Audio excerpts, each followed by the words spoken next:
厥国家把匕首插进维吾尔人的心脏。中国在东突厥斯坦种族灭绝仍在继续进行，维吾尔人在伊能等城市继续受到严厉镇压和扼死，世界各地的维吾尔人都在抗议。与此同时，中国国家主席习近平赴塞梅尔汗出席中国成立的上海合作组织峰会，在这里乌兹别克斯坦举行国庆仪式，欢迎习近平一行。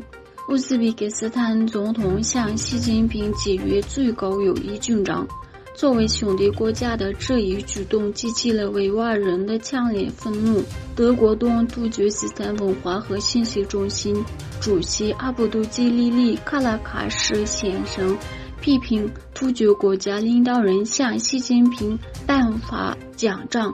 而不是谴责中国的种族灭绝。阿卜杜基利利先生强调，土耳其警方近日对举行反华示威的维吾尔人采取的强硬态度令人无法接受。他说，被大规模屠杀的维吾尔人已经被遗忘了，但这种耻辱不会被忘记。土耳其新繁荣党主席法蒂赫·埃尔巴坎也抗议中国正在对维吾尔人进行种族灭绝，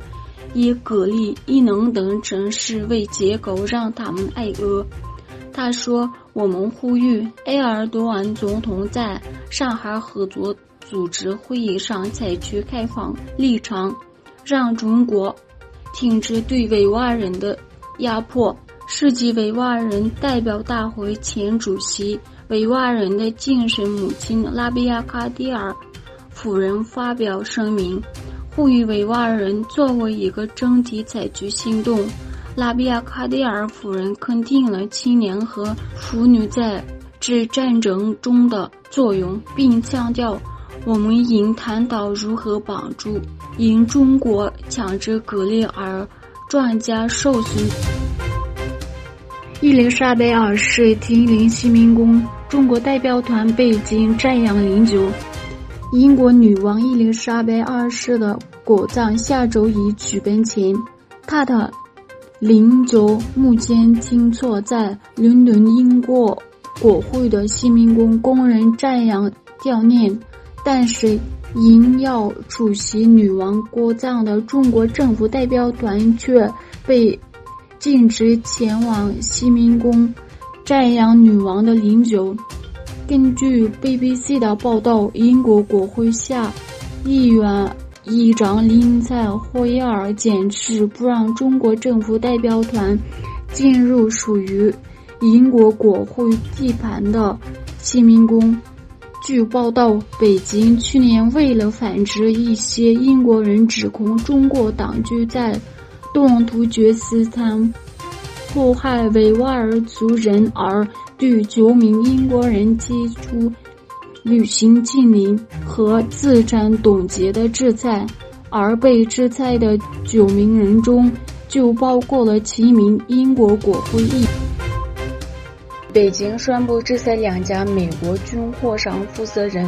作为对美国最近军售台湾的回应，中国政府决定制裁2家美国军火商雷神科技公司和波音防务太空与安全公司的负责人。中国外交部发言人毛宁周五在新闻会上做了这一宣布，理由是向台湾地区出售武器严重损害中国主权和安全利益。制裁对象分别是雷神科技公司董事长兼首席执行官哈耶斯，波音防务公司总裁兼首席执行官卡尔帕特，因为他们都参与了最近的武器交易。中国加大对东突厥斯坦的煤炭资源的掠夺。据中国官方天山网9月12日消息，据了解，中国正传计划将大量煤炭资源从东突厥斯坦转移到中国，以满足其当前的能源需求。消息人士称，液化矿业已将其每日煤炭产量提高至9万吨，